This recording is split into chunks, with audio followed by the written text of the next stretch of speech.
Generally होता क्या है कि बच्चे 10+2 12 पास होने के बाद अपने कैरियर को ढूंढने में लगते हैं और आजकल मैक्सिमम बच्चे केवल नीट में, जेई में, यही दो एक क्षेत्र में जा कर के कम्पीट करते हैं और परेशान होते हैं। लेकिन कॉमर्स के क्षेत्र में, जो इकोनॉमी के क्षेत्र में बहुत ज़्यादा स्कोप है नेशनली और इंटरनेशनली।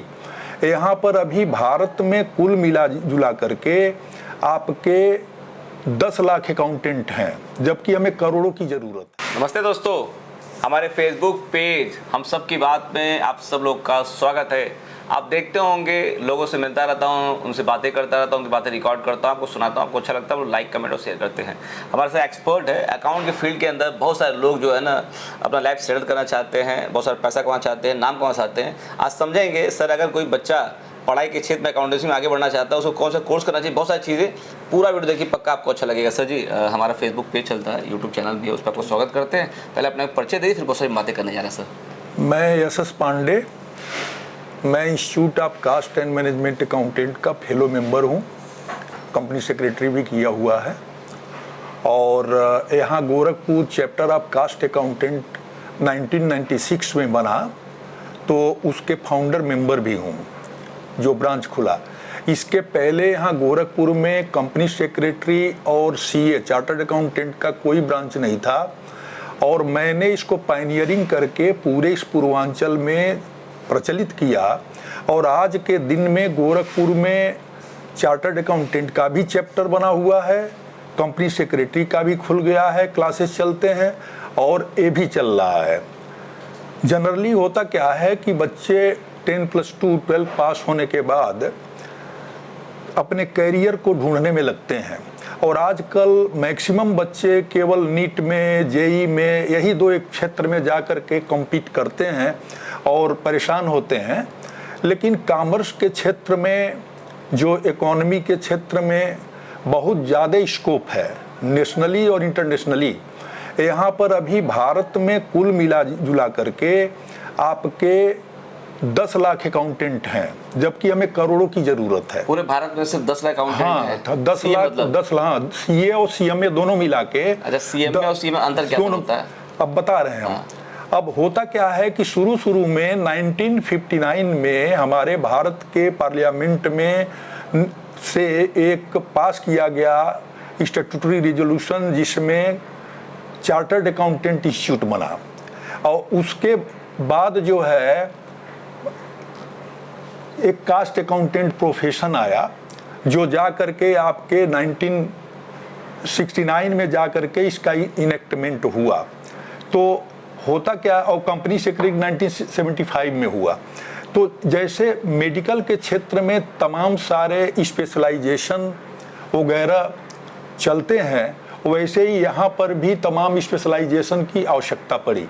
पहले शुरू में चार्टर्ड अकाउंटेंट ही जो है ये सारे, थोड़ा सा ये सुधार कर रहा हूँ, ये इंस्टीट्यूट ऑफ कास्ट 1959 में इनेक्ट हुआ था और 49 में वो हो गया था चार्टर्ड अकाउंटेंट का। तो कंपनी सेक्रेटरी 1975 में हुआ। तो हुआ क्या कि इसमें जैसे कि पहले कंपटीशन उतने नहीं थे, तो केवल अकाउंट तैयार होते थे, उसको चार्टर्ड अकाउंटेंट ऑडिट कर देता था, सारा चलता। बाद में सारी दुनिया में एक कंपटीशन बढ़ा, विज्ञान बढ़ा, तो ऐसे प्रोफेशन की भी आवश्यकता महसूस हो जो डायनामिक हो, जो नित्य प्रति बिजनेस को, इंडस्ट्री को गाइड करने के लिए उसमें कास्ट और मैनेजमेंट को मिला के चल सके। तो सारे वर्ल्ड के हर देश में कास्ट और मैनेजमेंट अकाउंटेंसी का इजाद हुआ। हालांकि मैं कह रहा हूँ सिंपल तरीके से समझने का प्रयास करते हैं। मान लीजिए जो आजकल स्टूडेंट हैं, मतलब जो लड़के पढ़ाई करते हैं, गांव से आते हैं, शहर से आते हैं, मतलब घर वाले बहुत पैसा नहीं पाते हैं, तो लोग जो है इंजीनियरिंग सेलेक्ट करते हैं। उनके माइंड में है कि इंजीनियर बनना है, उनके माइंड में डॉक्टर बनना है, वो सीए बनने बारे में सोचते हैं, वो नहीं चाहते अकाउंटेंट बन जाने। ये बताइए, जब आदमी 10th में हो, 11th में हो, आदमी उस समय क्या, अगर सीए बनना है, और कितना बड़ा फील्ड है ये? देखिए, ये बहुत ही, वही तो मैं बता रहा हूँ, इतना विस्तृत फील्ड है कि जैसे अब रही आपकी, हर कंपनी को चाहिए कि अपने कास्ट को कंट्रोल करते, क्वालिटी को तो आगे बढ़े। अकाउंटिंग हर जगह रखना है आपको। अभी जीएसटी है, सारे भारत में लागू है और सारे नए नए कानून बन रहे हैं। तो इसमें जो कोर्सेज डिवाइस किए जाते हैं, जो रखे गए इस ढंग से है कि बच्चा जब पढ़ता है, लॉज भी पढ़ता है, कंपनी के बारे में पढ़ता है, अकाउंट भी पढ़ता है, कास्ट में पढ़ता है। लेकिन अब जैसे चार्टर्ड अकाउंटेंट भी कास्टिंग पढ़ेगा, कास्ट का 2 पेपर कुछ पेपर देता है, लेकिन वो इतना स्पेशलाइज नहीं होगा। कास्ट मैनेजमेंट में ज्यादा स्पेशलाइज होता है। चार्टर्ड अकाउंटेंट आपका कंपनी के बारे में पढ़ेगा, कारपोरेट लॉज पढ़ेगा, कास्ट और मैनेजमेंट भी कारपोरेट लॉज पढ़ेगा। लेकिन ये होता है कि कारपोरेट लॉज जो कंपनी सेक्रेटरी को बड़ा विस्तृत पढ़ता है। तो होता क्या है कि तीनों में थोड़ी सी आकर के स्पेशलाइजेशन के कारण थोड़ा अंतर कर दिया गया। लेकिन सबको अकाउंट भी पढ़ना है, कास्टिंग भी पढ़ना है, लॉज भी तमाम पढ़ना। लॉज में इनकम टैक्स है, आपके जीएसटी है और सारे चीजें हैं वो पढ़ना है। कारपोरेट लॉज वो कंपनी सेक्रेटरी ज्यादा पढ़ता है। बताएं, जैसे मान लीजिए कि इंजीनियरिंग, डॉक्टरी और सीए वाला जो आप कोर्स बता रहे हैं, इन तीनों में टफ सबसे ज्यादा कौन पढ़ाई होता है? अब मैं जैसे दिखा दूं, मैं इतनी किताबें आपको दिख रही हैं, ये सब किताबें भरी पड़ी हुई पूरा दिख लीजिए दोस्तों, ये सब किताब भरा पड़ा हुआ है, सारी चीजें किताबें हैं, उधर पढ़े दिख रहा है ये किताब है। तो हम तीनों में अगर बच्चा डिसाइड करना चाहता है 10th में रह करके, तो सबसे टफ कौन सा आपके अनुसार? मैटर है, देखिए 10th में है तो धीरे धीरे उसको काउंसलिंग लेने चाहिए अच्छे से अपने स्कूल में। हमारा कहने का मतलब केवल एक क्षेत्र में वो दौड़े नहीं, इस क्षेत्र में कॉमर्शियल क्षेत्र में भी बहुत काफी स्कोप है। मेहनत तो करना पड़ता है, फी जो है इसमें बहुत कम चार्ज है। अब ये कोर्स करने के लिए बच्चा मैक्सिमम हम जानते हैं, अगर किताब वगैरह भी खर्चे है, 3 साल का कोर्स होता है। 12वीं के बाद वो पहले प्रिलिमिनरी जिसे कहते हैं फाउंडेशन वो करता है, एक टेस्ट होता है 3-4 पेपर का तीनों में। वो जब क्वालिफाई कर जाता है तब जाके इसमें एडमिशन होता है। तो इसमें जो है सारे मतलब 12th में उसको कॉमर्स लेना चाहिए नहीं, जरूरी नहीं है। देखिए कोई जरूरी नहीं है कि कॉमर्स का ही स्टूडेंट हो, साइंस का भी हो, किसी भी आर्ट का भी हो, किसी भी डिसिप्लिन का हो, एडमिशन ले सकता है। 12th में पास करने के बाद में उसको एग्जाम देना पड़ेगा? हाँ, 12 परसेंटेज चाहिए होता है 12th में कि मतलब नहीं ऐसा कुछ नहीं है। सेकेंडरी में पास हो, कुछ में जा करके है कि 50% ग्रेजुएशन में, जैसे ग्रेजुएशन अगर कर लिया तो उसको डायरेक्ट एडमिशन मिलता है। इस तीनों प्रोफेशन में। अच्छा, तीनों में जब बीए किया हो, बीकॉम किया हो, जब बीएससी किया हो, तब जाके उसको प्रीलिमिनरी नहीं दे, फाउंडेशन नहीं देना पड़ेगा। अच्छा, अगर ग्रेजुएशन नहीं किया है, अंडर ग्रेजुएट है, तो इस प्रोफेशन में एंट्री लेने के लिए तीनों में फाउंडेशन कोर्स उसे पास करना पड़ेगा। 4 पेपरों का होता है। अच्छा, उसमें पेपर होते हैं, कुछ इकोनॉमिक्स का, ज्यादा महंगा और सस्ता होता है? नहीं, सस्ता है, बहुत बहुत कम फीस है। तीनों इंस्टीट्यूट के आपके फीस को मिलाएंगे। हम तीनों के बारे में बात करें कि नहीं कर, जबकि हम मेंबर हैं और प्रैक्टिशनर हैं हम कास्ट और मैनेजमेंट के, लेकिन हम तीनों की बात करें, जब बच्चों को मोटिवेट कर, तीनों क्षेत्र में मोटिवेट करते हैं कि तीनों। और हम जब हमारे पास बच्चे आते हैं तो इनको हम एनालिसिस करते हैं, तुम किस फील्ड में जाओ, उसके नेचर को देखते हैं कि अगर वो बड़ा डायनेमिक है, बड़ा लॉजिकल है, तो उसको हम कास्ट मैनेजमेंट में ले आते हैं कि उसमें बहुत लॉजिक इन्वॉल्व करता है, कैलकुलेट करता है, डिसीजन देना है। और अगर उसमें थ्योरेटिकल जरा लॉ से संबंधित ले जाना है तो उसको हम कंपनी सेक्रेटरी को देता हूँ कि यहाँ ले जाओ। एक कंपनी सेक्रेटरी हो गया, एक सीए हो गया, और एक क्या हो गया? CA chartered accountant, company secretary, CS और सीएमए, कास्ट और मैनेजमेंट अकाउंट। सीएमए है? हाँ, सीएमए का मेंबर है। ज्यादा बड़ा पद कौन सा होता है वैसे समझे तो? देखिए तीनों प्रोफेशन है। अब ऐसे जैसे कि अब मेडिकल में जाएं तो आप ये नहीं कह सकते कि अगर कोई एमडी मेडिसिन में किया है और कोई एक न्यूरो सर्जरी में तो वो ग्रेटर है। अच्छा, ऐसा कुछ नहीं है। मतलब एमडी जैसे होता है। हाँ, तो वैसे ही है कि तीनों के प्रोफेशन है, लोग करते हैं, स्कोप सेम है। अब देखिए हुआ क्या कि भारत में जो चार्टर्ड अकाउंटेंट है पहले 1949 में बना, तो उसको लोग हर जगह साइन कर रहा है, अकाउंट, तो लोग ज्यादा मार्केट में जानते हैं। हमको भी सीए ही कहते हैं। और इंस्टीट्यूट का नाम भी जो है, क्या नाम है, आईसीए रखा गया है, इंस्टीट्यूट ऑफ कास्ट अकाउंटेंट। तो लिखा जाता सीए ही, लेकिन सीएमए हमारा टाइटल है, सी कास्ट और मैनेजमेंट अकाउंटेंट, सीएमए।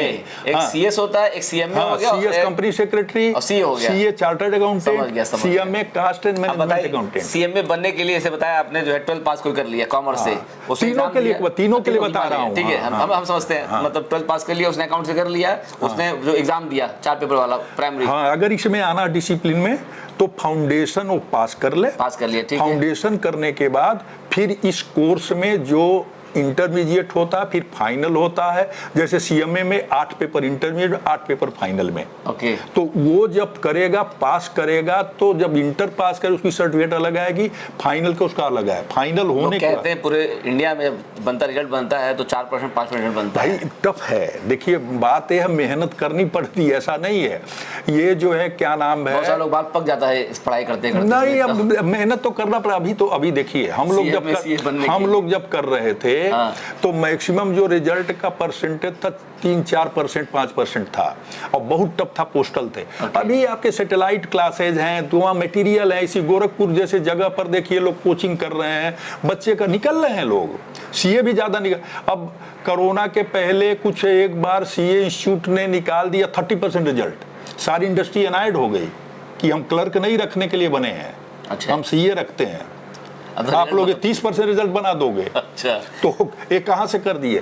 तो जो काफी हम लोग देखिए टफ पढ़ाई है। हाँ बहुत है। हम लोग पेपर सेटर में भी हम आते हैं, तो ये काफी कुछ उसके पेपर को बड़ा प्रोफेशनल बनाया जाता है। होता क्या है कि ये बच्चे का आईक्यू ज्यादा देखना पड़ता है एग्जाम में। वो पढ़ा कैसे, एग्जाम में पेपर जो सेटिंग ऐसा हुई है तो उसमें उसको आईक्यू लगाना पड़ेगा, यहाँ कैसे इसको हम डायरेक्शन दें। तो यही टफनेस है। इसमें कोई एज लिमिटेशन होता है कि इतने नहीं, एज लिमिटेशन ऐसा कुछ नहीं है। अच्छा, जैसे बीबीएस में नहीं है, ऐसे यहाँ भी एज लिमिटेशन नहीं है। अच्छा, आप कहाँ आगे भी कर सकते हैं, आपके ऊपर डिपेंड है, आप करते रहिए। मैटर यही होता है कि जैसे अब सीएमए में एक है, सीएमए कर लिया तो एक होता उसमें क्या नाम, यूनियन पब्लिक सर्विस कमीशन से आता है, कास्ट अकाउंटेंट सर्विसेज होता है, सीएस होता है वो। तो वो उसके लिए मिनिमम 35 ईयर्स एज होता है इंस्टीट्यूट का मेंबर होना। मेंबर 2 तरीके के होते हैं, 3 ईयर्स का एक्सपीरियंस होना चाहिए, ट्रेनिंग प्लस जो भी है, तो आप एसोसिएट मेंबर बनोगे। तीनों के नियम एक ही चला। शुद्ध लैंग्वेज समझे अगर है, एक डॉक्टर हो गया, एक इंजीनियर हो गया, एक सीएमए, सीएस और या सीए बोल सकते हैं। इन तीनों में ज्यादा कमाई कौन करता है? एक आम आदमी लोग जानना चाहते हैं ऐसे तरीके से। मैटर देखिए कमाई का, वही तो मैं कह दिया। अब कमाई कौन कैसे अपना स्कोप बनाता। अब मैं जब आया था बाहर से गोरखपुर में तो कुल यहाँ 25 चार्टर्ड अकाउंटेंट थे। ओके। और जब मैं बैठा तो हब्बुल्ला साहब के साथ हम प्रैक्टिस करने लगे, बाद में अलग किए। कास्ट अकाउंटेंट यहाँ कोई था ही नहीं प्रैक्टिस में। मैं पहला हूँ जो पूर्वांचल में इसको पॉपुलर किया। अच्छा। और अभी इस समय हमारे ही अंदर पड़े, हमारी कंपनी है, 4-5 जगह हमारे ब्रांचेज हैं इंडिया में। रांची में है, लखनऊ में है, दिल्ली में है, कई जगह पर ब्रांच है। लड़के बैठे हैं, कर रहे हैं काम, तो रोटी चल रही है। अब कहने का मतलब, अब जब काम आप ले रहे हो, कैसे ले रहे हो, कितना चल रहा है, तो इसे बड़े इंट्रिकेसी है, थोड़ी सी कॉम्प्लिकेशन है। जैसे अब खाली अकाउंट से और ऑडिट करके आप खाली सरवाइव का ऐसा नहीं है। प्रोफेशन बहुत लंबा चौड़ा है, ब्रॉड फील्ड है। हाँ, बड़ा ब्रॉड फील्ड है। तो कहाँ आपने स्पेशलाइजेशन लिया, कहाँ काम कर रहे हो और जगह कहाँ बैठे हो। गोरखपुर की रिक्वायरमेंट क्या है, दिल्ली की रिक्वायरमेंट अलग है, बॉम्बे की रिक्वायरमेंट अलग है, जहाँ स्टॉक एक्सचेंज है। घर पे गार्जियन जब होते बच्चे समझाते हैं तुमको डॉक्टर बनना है, तुमको इंजीनियर बनना है, मैटर वही नहीं कहता कि तुमको सीए बनना है। मैटर वही है, सबसे बड़ी बात यही है। वो देखते हैं लोग कि ये सीए हैं, वो जो है सीए हैं, सीएमए है, बड़ा पैसा कमा रहे हैं, वो देखते हैं खाली गाड़ी है, कार है। बच्चों नहीं कहता देखता हूं, लेकिन लड़कों को नहीं कहते हैं वो। लेकिन अभी कहते हैं, अभी लोग जान गए हैं, ऐसा नहीं है कहते नहीं है, कहते हैं। और बच्चे भी अभी ज्यादा अवेयर हो रहे हैं, वो जान रहे हैं और बच्चे भी इस दिशा में मुड़ रहे हैं। अच्छा। तो आप जाएंगे देखेंगे तो ये शहरों में भीड़ है, लेकिन नेचुरल है कि एक उत्साह में बच्चे आते हैं। अगर उस तरीके से कंसिस्टेंसी में मेहनत न लगातार करें, और जब 1-2 बार फेल होते हैं तो वो निराश होकर बैठ जाते हैं। फिर कई बच्चों को मैंने देखा, मैंने अध्ययन किया कि वो राय लेने जाते हैं उन बच्चों से जो असफल है। अरे यार बड़ी कठिन है, अरे यार ठीक नहीं है, ऐसा कहते हैं। मैंने कहा तुम सफल से राय लोगे कि असफल से राय लोगे? सफल से राय लो, सफल से राय लोगे, तुम्हें बताएगा कैसे करना। हम लोगों ने कैलकुलेट करके निकाला है कि बच्चे के आईक्यू, उसकी मेहनत, इंटेलिजेंस को कितने आवर पर डे काम करोगे तो पेपर तुम निकालोगे। सब हम लोग किए हुए हैं, बताते हैं। मुझे लगता है बहुत लंबा वीडियो बन जाएगा। और देखिए मैं चाहता हूँ ना कि आपको इन्फॉर्मेशन मिलता रहे। और सर सीएम में बच्चे इधर आए, बच्चे इधर आए, और यहाँ पर तो तीनों के सेंटर हैं। हम तो यहाँ बैठे रहते हैं, बच्चे आते हैं, हम तीनों के बारे में बताते हैं। और पर जाएंगे तो नहीं बताएंगे, लेकिन हम यहाँ और सारे जो है चाहे कंपनी सेक्रेटरी चाहे सब मुझे जानते हैं। तो और हम पढ़ाने में ही ज़्यादा रुचि लिए। चलिए, इसलिए मुझे लगता है कि आपके माध्यम से बहुत सारे लोगों को मालूम बहुत पड़ गया होगा बच्चों को कि मैं CA बताता में हूँ। CS और CA बनने के लिए आपको 12th में ऐसा नहीं है कि आपको सिर्फ अकाउंट लिख पढ़ना है। अगर आपने जो आर्ट से पढ़ाई किया हुआ है, किसी साइंस से भी पढ़ाई किया हुआ है, तो अरे भाई आप मैं तो जाके खुद साइंस ग्रेजुएट साइंस के बाद ठीक किया कर सकते हैं। दोस्तों सर बहुत बहुत धन्यवाद। मुझे लगता है आपके माध्यम से बहुत सारे लोग जाने होंगे। वीडियो अच्छा लगे हो प्लीज को लाइक करिए, कमेंट बॉक्स में कमेंट करिए, वीडियो को शेयर कर दीजिए। दुनिया में बहुत सारे